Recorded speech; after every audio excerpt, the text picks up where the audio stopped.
Hi, welcome to today's video where we'll speak to you about the economics of durian here, specifically in the country of Malaysia. Now, a quick disclaimer before we start is that the information presented to you here is dependent on the experience, 20 years of experience on one farmer here, as well as his peer network. So this is what is true to them. But I can't speak for like everyone here in Malaysia, but just it is true to a few local farmers here in Malaysia, durian farmers, so we can say majority of durian farmers here should have a similar experience. So in this video, we'll talk to you about three main points. Number one is how is the price of a durian set here? So we're gonna talk about the supply and demand of the durian here in Malaysia. Number two, we'll talk to you about the different breeds of durian. How is a breed pushed out and became the new norm here in Malaysia, as well as that we'll share that from the perspective of a local farmer here in Malaysia. So number one, the price, supply, demand of durian. Now to understand that, we first need to go into what exactly and how does the durian supply chain work. So at first, at the start, the top of the supply chain, we have all the durian orchards. This can be the big suppliers, small farms, medium-sized farms. All of these durian orchards, they first supply the durian, and then it actually goes to the middleman. Now, in this middleman here, what they do is actually these people are gonna be the one who is choosing where to distribute the durian. A lot of the time, A-grade durian is the one that's gonna be exported from Malaysia here, locally where I stay, to overseas. Like you are talking like Singapore, Hong Kong, China, those are the durians that are good, that will be exported. And then the remaining rest of the durian is actually going to be circulated in the country in Malaysia. That's generally how it goes. And when the middleman pass it to the retailer, or they pass it overseas, that's when each of the durian, the price will increase anywhere from 1 ringgit to 5 ringgit. And then it passes to the retailer. Retailer are these people, like you see them setting up fruit stall, you see some durian shop. This is also when you see some like some of these all-you-can-eat durian food shop. Yeah, those are actually at the retailer already. And when retailer got those durian and then they sell it to the consumer, people like you and I who want to eat durian, that's when the price will be jacked up anywhere from like an increase from like 5, 10 ringgit or even 20 ringgit when it reaches the consumer. Now the perspective that we will be sharing with you here will be from the perspective of a local durian farmer here. Now, let's talk about the price, the demand supply of the durian.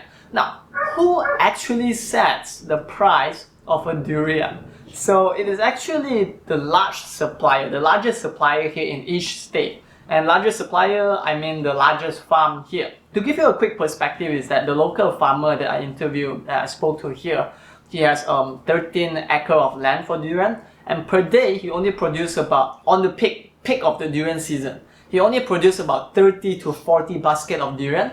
But if you are talking about like these big suppliers who own large amount of durian orchard, they are producing like about 2,000 baskets of durians. That you are talking about like 500,000 revenue in ringgit to 1 million revenue in ringgit worth of durian every single day. So with that kind of like money, so yeah, that you can kind of like estimate that it's not hard to tell that these are actually the people who actually command the price of the durian market, because most of the middlemen, most of the shops, they are gonna go to this large supplier to get the durian.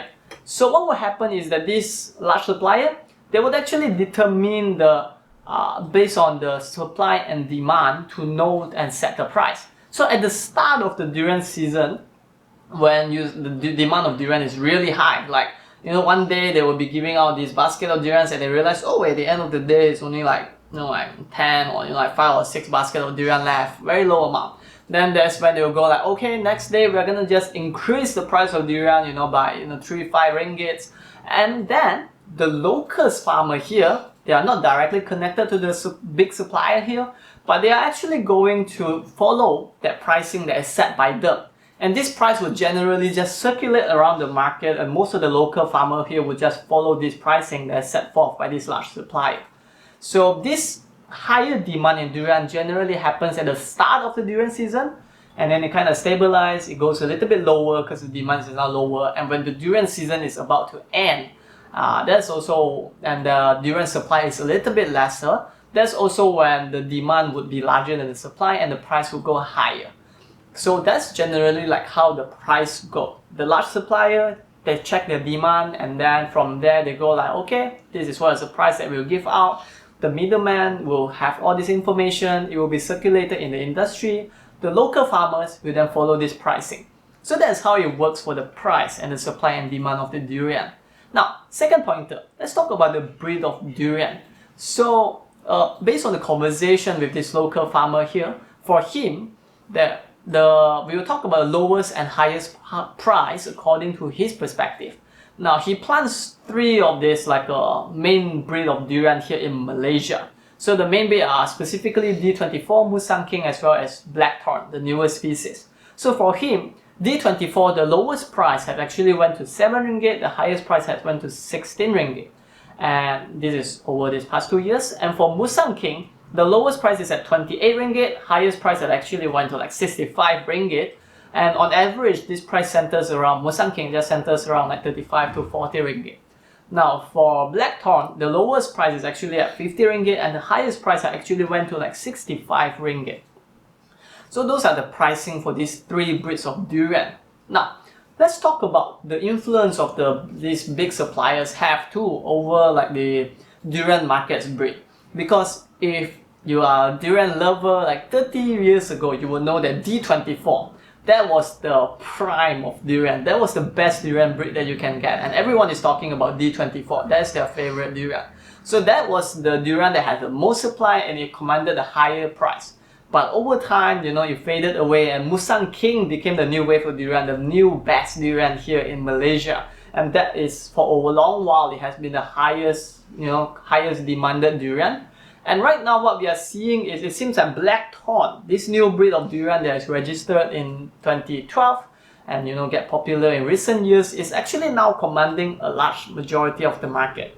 And the experience of this local farmer too, it also largely depends on the large supplier to decide what type of breed of durian to push, because they are the people who are gonna bring a breed of durian to the market. So if they decided that they are gonna cut off most of their durian trees, stem graft them into a Blackthorn, which they did about 2-3 years ago, the likelihood of success of this new breed here, Blackthorn, is gonna be really high. That market very soon, Blackthorn is going to have a high chance that Blackthorn will be the most demanded durian here in Malaysia. At least now it is commanding the highest price.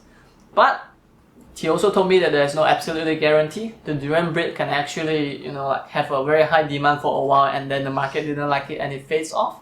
But he said generally, if the large supplier actually decided to stem graft and change their trees, that's when he knows that it's a good point to go. And just change majority of the trees to this particular new breed. But yeah, there's always that risk involved, because the moment you cut a tree off and then you want to stem graft it into this new breed of tree, it takes about 3 years without any durian. So there are some of the risks and the concern that he has mentioned that has been affected just because of the demand and supply of the market. So this is a little bit about the demand and supply of the durian market. I hope you enjoyed the information. If you do, please leave a thumbs up, and if you need any additional information, you can leave a message down in our comment chat below. If you have any inquiries, if you have any clarification, or you feel like any information here could be presented better because we are only speaking from the experience of a local farmer here, yeah, feel free to discuss in the comment section below.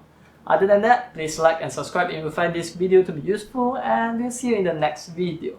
Peace, have a great day.